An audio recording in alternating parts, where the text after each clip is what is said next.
Welcome to Duck TV Sports. I'm Jasmine Miner, and joining me here is Garrett Fabris. We have a packed episode today. Both the men's and women's basketball season tipped off this past weekend. And we'll also be taking a look ahead, what's ahead for the football team and Heisman implications. Garrett, I would say this has been a pretty solid start for the Ducks this week. The women's basketball team really set the tone for the day, dominating Utah State 100-77. Pretty safe to say they gave the boys some momentum leading into the night. Men's basketball now moving into a 3-0 season, defeating Coppin State 107-65. It was an impressive showing by both teams. The women's team played unselfishly, assisting on 25 of their 34 made baskets, while men's dominated the board with 14 more rebounds than Coppin State.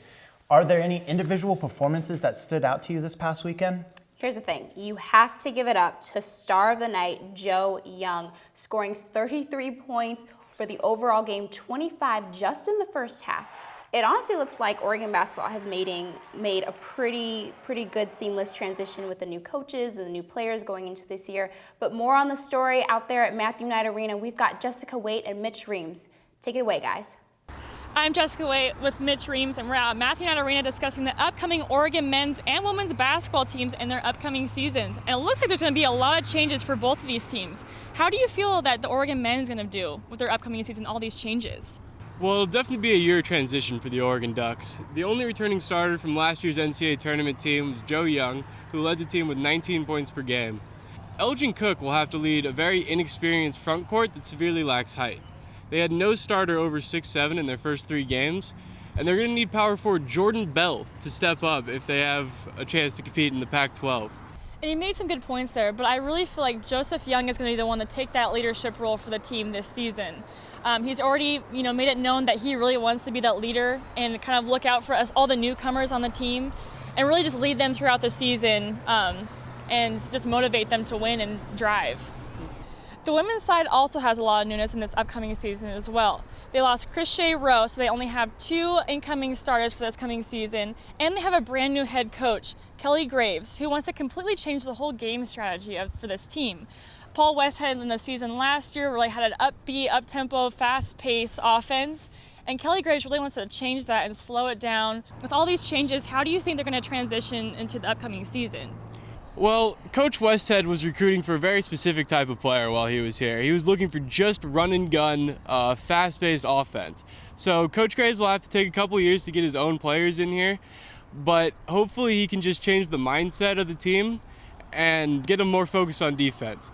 With Westhead, the Ducks were number 1 in scoring offense, but also last in the nation in scoring defense. And that's just not a competitive model in the Pac-12. They're really going to need a more balanced team if they hope to compete. Well, it'll be interesting to see how both these teams really adjust to all the changes that they're going to have in this upcoming season. From Matthew Knight Arena, back to you guys in the studio. Thanks, guys. Oregon football enjoyed a week off as they prep for Colorado. Marcus Mariota went into week 12 of the college season, leading the Heisman race with 48 total votes, while QB Dak Prescott from Mississippi State came in second with 34 total votes, followed by running back Melvin Gordon from Wisconsin with 26. Now, Garrett, how do you think with those stats the Heisman race has been affected this weekend? Only 2 of the 3 Heisman candidates played this weekend. I'm projecting Dak Prescott to fall in the Heisman ranks with only 298 passing yards against Alabama, 2 TDs, 3 interceptions, along with 82 rushing yards. I don't think he's going to go up in any sort of way. You don't want your quarterback leading your team in rushing. Yeah, but what about Melvin Gordon? I believe Gordon will overtake Dak in the Heisman race with his performance. He awed everybody with 408 rushing yards, 4 TDs, and hit the Wisconsin's 59-24 win over Nebraska. This gaudy performance will pay dividends in the Heisman race, but Marcus will likely hold the top spot, even though he was idle this past weekend. Well, we definitely hope so. Now, transitioning into the college football playoff, the biggest shakeup this weekend in the rankings was Mississippi State, number 1, losing to number 5 Alabama. How do you see the top 4 rounding out now after a loss like that? With Alabama definitely jumping into the top 4 after that win, Mississippi State will likely fall, but I don't see Bama staying in the top 4 for long. They still have to play Auburn in the Iron Bowl in Tuscaloosa, and I'm projecting Auburn to go in there and shock the Tide with a win over Bama just like last year. What are your Final Four predictions? I predict the Final Four will round out to be number 1, Florida State. They will remain undefeated. Number 2, Oregon. Number 3, Mississippi State. With my number 4 being my bold prediction, Ohio State. With a lot of promise from young quarterback JT Barrett, they're going to have and a convincing one after defeating Michigan State. There's a lot of promise for that team. Here at Duck TV Sports, we also like to hear other people's opinions as well. So we hit the streets with our own Matt Ishii to find out what the student body thinks about the Heisman race. How's it going, everyone? I'm Matt Ishii, and I've been going around asking students on how the Oregon football team season has been and how the rest will unfold. I think we're going to go pretty far. We have a pretty decent team this year, so I have really good expectations. You know, we proved a lot in our last victory. You know, winning in good fashion, like the Ducks tend to do. I think we've done better like in the past, but I think we're still doing pretty good. So it's going to be really exciting to see what happens during playoffs and see where like the first year of playoffs is going to take everyone. I feel like we've had a kind of a rocky start. I mean, the Arizona game was definitely not our best, but I feel like as the season has gone on, our defense has gotten stronger and we've kind of settled in. Much of the team's success has come from the right arm of Heisman frontrunner Marcus Mariota. Probably Prescott from Mississippi State. I think if they beat Alabama, he has a good game. They'll probably take it from Marcus. Honestly, I don't think anybody. I think his biggest challenger at this point is probably going to be Dak Prescott. But I think if Mariota can continue to play at the caliber he's been playing, I don't think anyone can really challenge him. I have to say Dak from Mississippi State. You know, he kind of plays like Marcus. He does it all. He can pass. He can run. You know, he's big and strong, and has a lot of NFL prospect just like Marcus. And so I got to say it's him.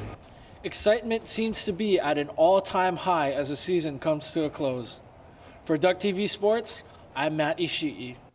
Appreciate it, Matt. Now, Garrett, during the Utah game, the Ducks suffered 3 key losses. Ifo Ekpre-Alamu left the Utah game with a toe injury, but is expected to play this Saturday against Colorado. And the Ducks center Hronis Grasu and tight end Pharaoh Brown both left the game with leg-related injuries. Now, Brown's season is officially over, but Hronis Grasu is only expected to miss a few games and hopefully will be back by the Pac-12 championship game. There are a lot of people that have high expectations for the Ducks this year, especially going towards the end of the season. I mean, but it seems like they've hit a bit of a snag. Definitely. Players and fans need to relax. Although Grasu has been starting center since his redshirt freshman season, backup redshirt Doug Brenner has a lot of promise. In high school, he was a 2012 6A honorable mention state pick. He was also the first freshman in Jesuit high school history to start on the varsity team. In terms of replacing Pharaoh Brown, the Ducks will likely look towards Johnny Munt. He had 16 receptions for 281 yards and 3 TDs last season. Over the weekend, Oregon volleyball team went down to Tempe, Arizona to take on the Arizona State Sun Devils and came out with a victory. Looking ahead, the Ducks will face the UCLA Bruins and the USC Trojans here at Matthew Knight Arena. Then finishing the season away versus Utah at Salt Lake City and finally Oregon State in Corvallis. The Ducks will want to win out the rest of the season if they hope to participate in the NCAA Division I volleyball tournament. Switching to cross country, Jasmine, I heard they broke out their brooms at regionals. What could you tell us? Well, more than brooms, more like vacuum cleaners.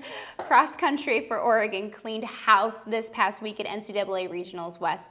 The number 3 men placed 5 runners in the top 20, led by sophomore Edward Chesterick, while the women had all of their scores finish in the top 24. Both women's and men's team took home the gold. Now, 1988 was the last time both teams made a clean sweep at regionals, nearly 26 years ago. And talk about Chesterick. 2 weeks ago, he made history by joining Steve Prefontaine by winning back-to-back Pac-12 titles. And now here he is yet again making another huge statement. I mean, what can you say? The kid is a stud. Most definitely. With fall sports coming down the stretch, so is Duck TV. Join us for our last show of the year next Wednesday night. I'm Jasmine Miner. And I'm Garrett Fabris. Stay beautiful, Eugene.